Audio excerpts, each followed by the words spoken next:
February 24th, 26, the Conservative Political Action Conference ballroom in National Harbor, Maryland.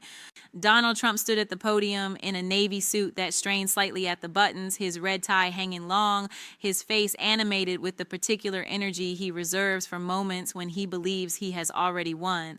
The crowd of nearly 4,000 conservative activists had been waiting for this, not the policy speech, not the endorsements. They had been waiting for Trump to do what he does best, humiliate his enemies in public. And tonight, Representative Jasmine Crockett of Texas's 30th district was in the room. Trump had spotted her during his opening remarks. She sat 3 rows from the stage, perfectly still in a cream blazer, her hands folded on a leather portfolio in her lap. The moment Trump's eyes landed on her, something in his posture changed. He leaned into the microphone with the grin of a man who has just been handed an unexpected gift. "Oh, look who decided to show up," Trump said, pointing directly at her. And Jasmine Crockett, everybody. The Democrats sent their what do they call you? Their future, their rising star. And Stacey son imbuí, and he drew out the words with theatrical skepticism. The crowd laughed on cue. She's been in Congress, 2 years? And she thinks she knows more than people who've been winning for decades. It's adorable, actually. It really is. Crockett did not move. Her expression remained unchanged. She did not look away, did not smile, did not flinch. Trump fed off reactions, and she was giving him nothing. It seemed to irritate him. He leaned further into the microphone. You know what I heard? I heard she thinks she's going to take me down with some little investigation or something with her little folders. He made a dismissive gesture with his hand, waving away an imaginary fly. Good luck with that, sweetheart. Good luck. You're going to need it. The crowd roared. Sweetheart. The word hung in the air like smoke. Trump grinned wider, scanning the room for more laughter, more approval. He had done this 1,000 times. The dismissal, the belittlement, the gendered condescension delivered to applause. He thought this was another one of those moments. What he did not know was that Jasmine Crockett had been carrying a single folder to every public event for the past 6 weeks, waiting for exactly this. Trump returned to his prepared remarks, moving on to immigration policy, but the energy in the room had shifted. Crockett remained motionless, her hand still on the portfolio. The cameras had found her now. The major networks were cutting to her reaction shot, expecting anger or embarrassment. They found neither. She looked like a scholar at a lecture, patient and attentive, waiting for the speaker to finish so the real work could begin. Trump spoke for another 37 minutes. He attacked the Justice Department. He called the 2024 election the greatest comeback in American history. He promised mass deportations, tariffs on China, and the end of what he called woke military madness. The CPAC crowd ate it up, chanting his name at every applause line. When he finally finished, the ballroom erupted in a standing ovation. Trump raised both fists in the air, bathing in it, his face flushed with satisfaction. The moderator stepped forward to announce the Q&A session that had been scheduled as part of the evening's programming. It was supposed to be softballs from pre-selected attendees. But before the first planted question could be asked, Jasmine Crockett stood. She did not raise her hand. She did not wait to be called on. She simply stood, the leather portfolio now open in her hands, and her voice carried across the ballroom with the clarity of someone who had practiced this exact moment in front of a mirror until every word was muscle memory. "Mr. Trump," she said. Her voice was not loud. It did not need to be. The entire room went silent. "You just called me sweetheart on national television and suggested I don't have the experience to hold you accountable. I'd like to address that." Trump turned toward her, his face registering surprise and then something harder. He was not used to being interrupted. He was certainly not used to being interrupted by someone he had just publicly mocked. The moderator started to intervene, but Trump waved him off. He wanted this. He thought this was going to be good television. He stepped back to the microphone. "Sure," Trump said, his tone dripping with condescension. "Go ahead. Let's hear it." Crockett did not smile. She lifted a single document from the portfolio and held it at chest height, visible to the cameras, but not yet close enough for Trump to see the text. "You mentioned my experience," Crockett said. "So let's talk about experience. You said I've only been in Congress for 2 years. That's correct. In those 2 years, I've passed 3 pieces of legislation into law. I've served on the House Oversight Committee where I've questioned cabinet officials, federal judges, and corporate executives under oath. I was a civil rights attorney for 9 years before I ran for office. I tried cases in state and federal court. I've cross-examined witnesses who lied under penalty of perjury, and I've won. She paused. The room was completely still. Even the reporters in the press gallery had stopped typing. How many cases have you tried, Mr. Trump? Trump's jaw tightened. I've run billion-dollar businesses, he said. I've negotiated deals that... How many cases have you tried in court? Crockett repeated. Her tone had not changed. It was still even, still calm, still surgical. As an attorney, under oath, in front of a jury, Trump stared at her. The silence stretched. 3 seconds. 5, 8. I've had the best lawyers in the country represent me in. That's not what I asked. Crockett's voice was quieter now, and somehow that made it more devastating. I asked how many cases you've personally tried. The answer is 0. You've never cross-examined a witness. You've never presented evidence to a jury. You've never been held to the standard that I was held to every single day for 9 years. Then she lifted the document slightly higher. This is a transcript from your deposition in the E. Jean Carroll defamation case. December 2023. You were asked under oath whether you had ever met Ms. Carroll. You said, and I quote, "I have no idea who this woman is." And the jury found that statement to be a lie.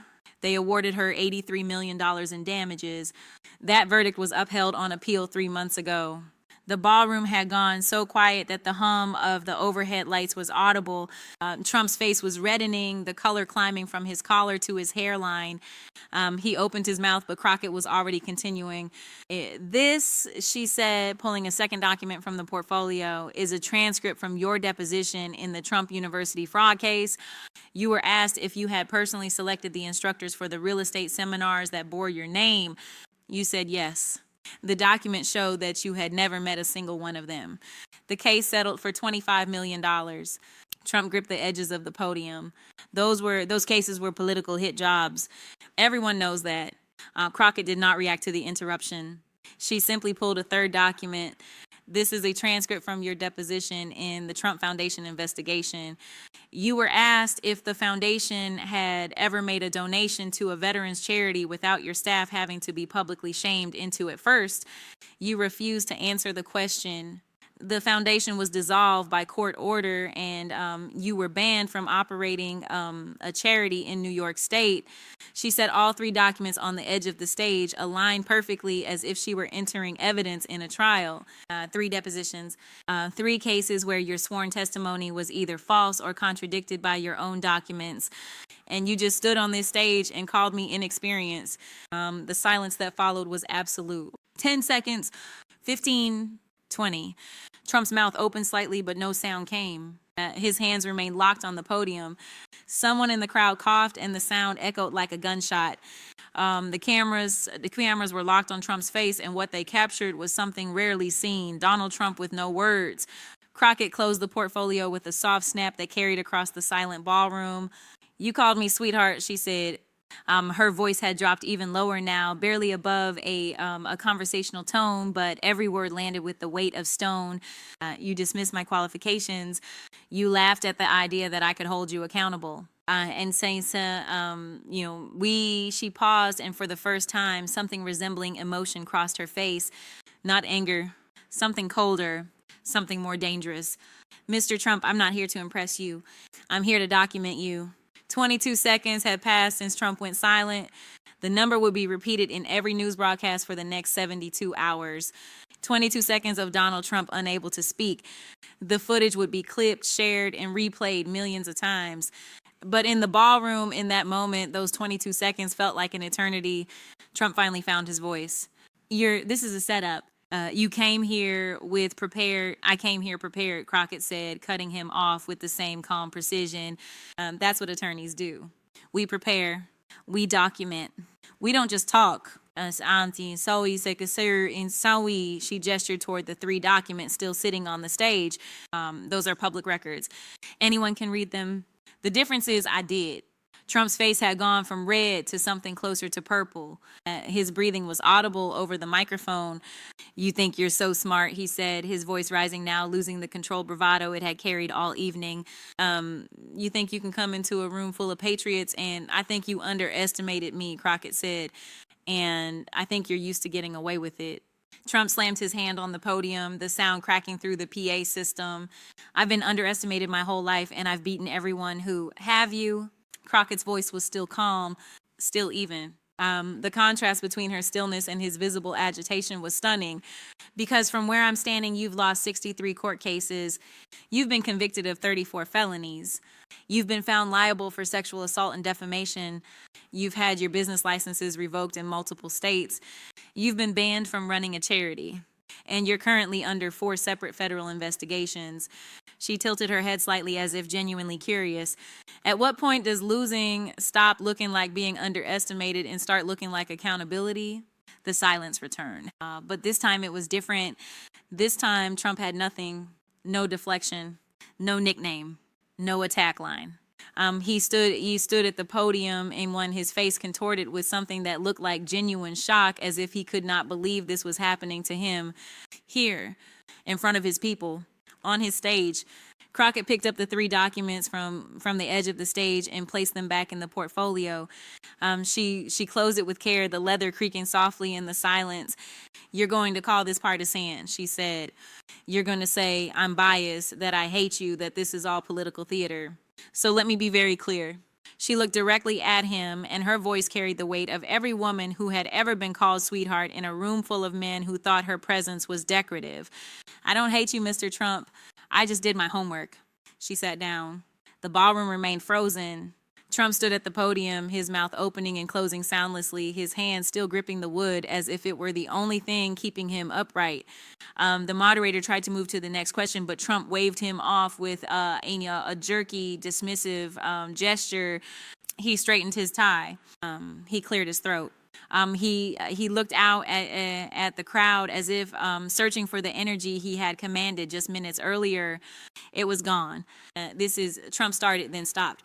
"This is exactly what I've been talking about. This is why we need to take back our country from people like—" But his voice had lost its power.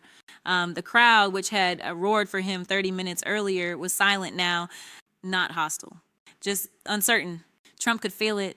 The room had shifted, and he no longer controlled it. He stepped back from the microphone. "I think we're done here," he said. And, without waiting for a response, he turned and walked off the stage. His security detail fell in around him, and within seconds, he was gone through the side exit, leaving the moderator standing alone at the podium, visibly unsure of what to do next. Jasmine Crockett remained in her seat, her hands folded on the closed portfolio, her expression unchanged. The cameras found her again, and this time what they captured was not a reaction shot. It was a portrait of someone who had just done exactly what she came to do. The CPAC ballroom had hosted hundreds of political speeches. It had seen presidents and presidential candidates, activists and celebrities triumph in scandal. But it had never seen this. A sitting former president rendered completely speechless by a second-term congresswoman with 3 pieces of paper and 22 seconds of silence. By the time the evening news broadcast began airing the footage, the clip had already been viewed 14 million times on social media. The 22-second silence became a cultural moment. Late-night hosts played it in full without commentary because no commentary was needed. The image of Donald Trump gripping a podium, unable to speak, while Jasmine Crockett sat 3 rows away with her hands folded, became the defining visual of the week. But for those who had been in the room, what stayed with them was not the silence. It was what came before it. It was the moment when Trump called her sweetheart, and she decided to show him exactly what sweetheart could do when she brought receipts. 3 depositions, 3 documented lies, 22 seconds of silence. And by the time Jasmine Crockett walked out of that ballroom, she had done something that very few people had ever managed to do. She had made Donald Trump regret underestimating her, not because she yelled, not because she matched his energy or played his game, because she had been in Congress for 2 years and he had questioned her qualifications at the start of the evening, but she wasn't the one who fled the stage.